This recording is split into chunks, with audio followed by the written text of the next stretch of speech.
Magandang umaga sa inyong lahat. Today magka-unbox tayo ng isang power station from Yoobao.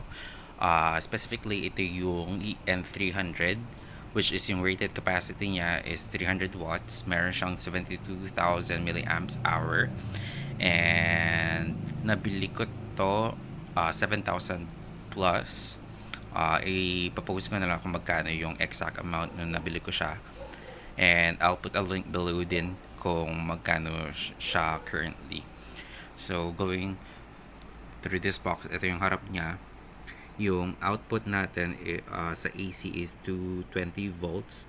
And then sa DC output, it's 12 volts. Okay. And dun sa USB-C niya, meron siyang power delivery na 65 watts per hour. And yung quick charge, yung USB 2.0, meron siyang quick charge na 18 watts.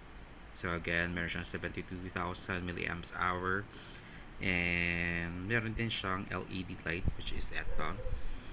That is, if I'm not mistaken, 3 watts yon.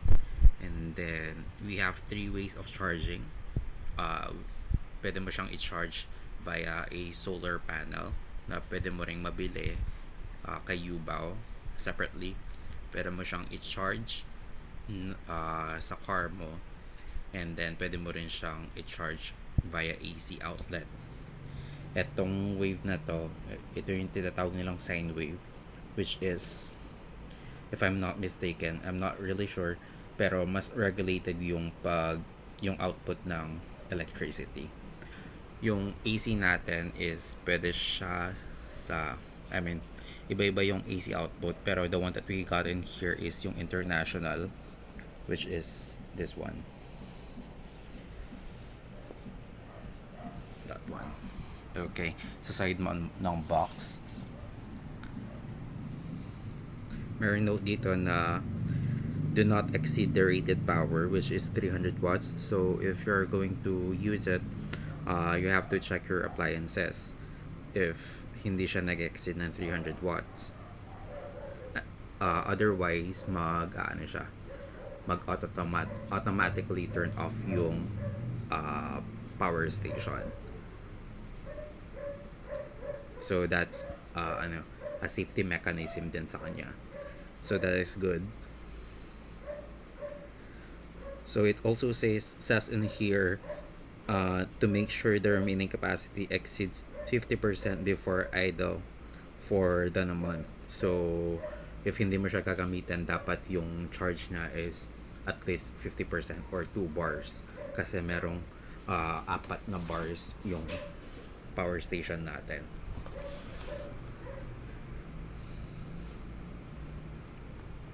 It also says in here to do not use or store the appliance near sources of heat such as fire or a heater. So, for safety precaution din yan. So, sa likod niya, it's just a picture kung ano yung mga pwede niyang i-power up na devices, which is basically small devices like laptop, a camera, a power bank, a drone. You can also use small household appliances like electric fan or a 32-inch TV. Pwede rin siya.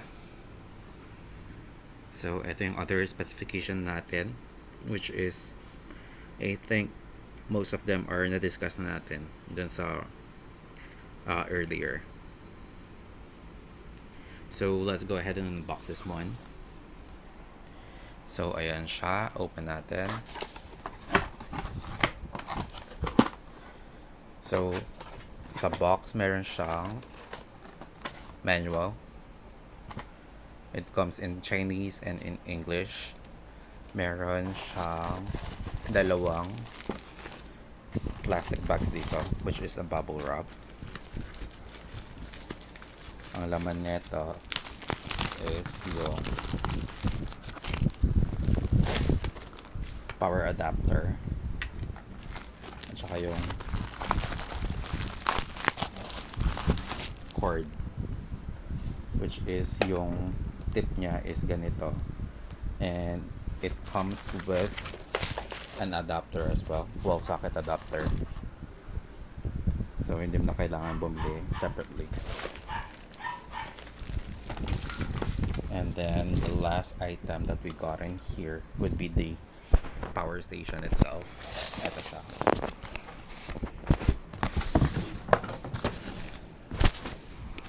Ito siya. And meron siyang styrofoam there for protection during shipment.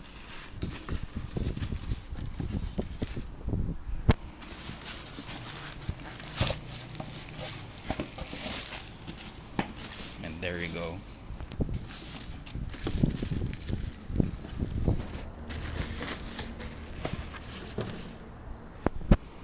Ito yung unit natin. So what we can see in here, sa harap niya, ito yung DC in, wherein dito ka magcha-charge. Either again via solar panel sa sasakyan or sa AC outlet. Okay, ito yung 3 watts na ano niya, na LED light. To turn it on, press mo lang to for around 2 seconds, magte-turn on siya, and then press mo ulit para mas lumakas siya, or press mo again para mag blinking siya, which is the SOS. Yung SOS, ginagamit siya to signal that there is an emergency. So yung blinking na light na yan, it indicates na meron kang emergency, you're calling for a help during an emergency situation. Turn off natin siya by pressing it to the button for 2 seconds again. Ito yung mga DC outlet niya, DC output. So in case na gusto mong i-power on yung mga devices mo via DC, ito yon. Meron din siyang dalawang USB 2.0 ports, which is again 18 watts.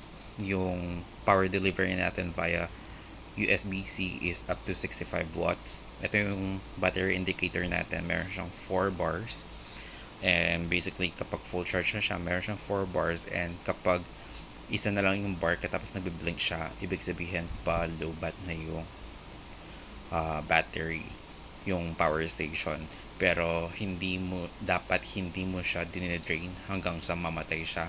Kapag nagbi-blink na yung natitirang bar in here, it means that you have to charge yung power station to power it on.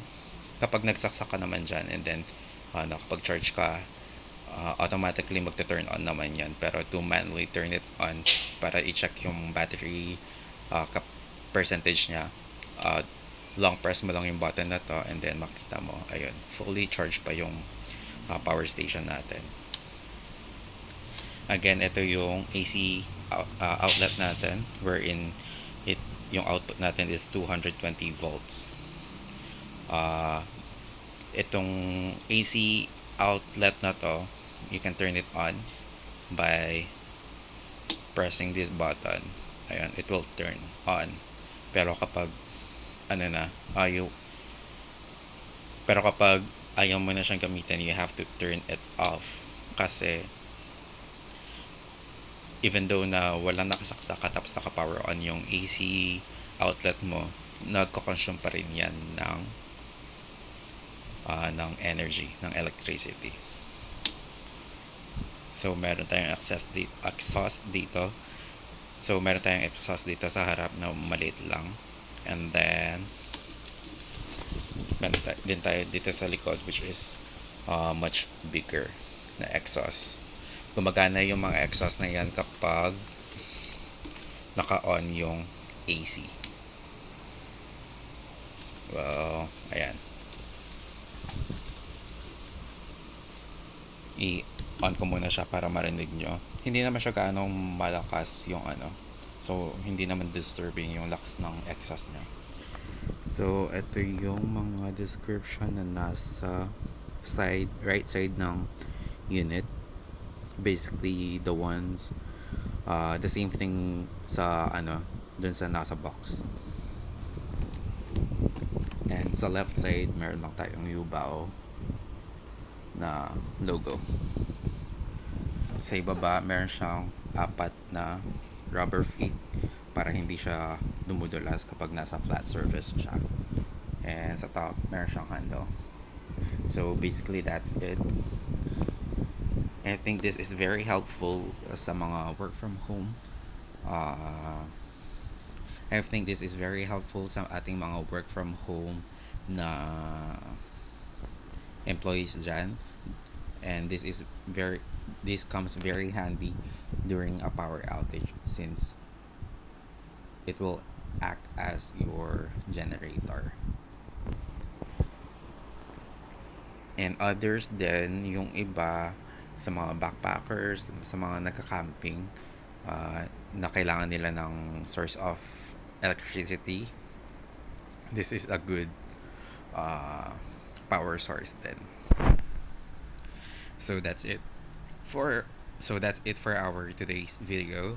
I hope if kung meron kayong So that's it for our video. If may balak kayong bumili ng Yoobao Power Station, I hope that this video helped you sa kung bibili nyo ba itong power station na to, or if you want to purchase other power stations in the market.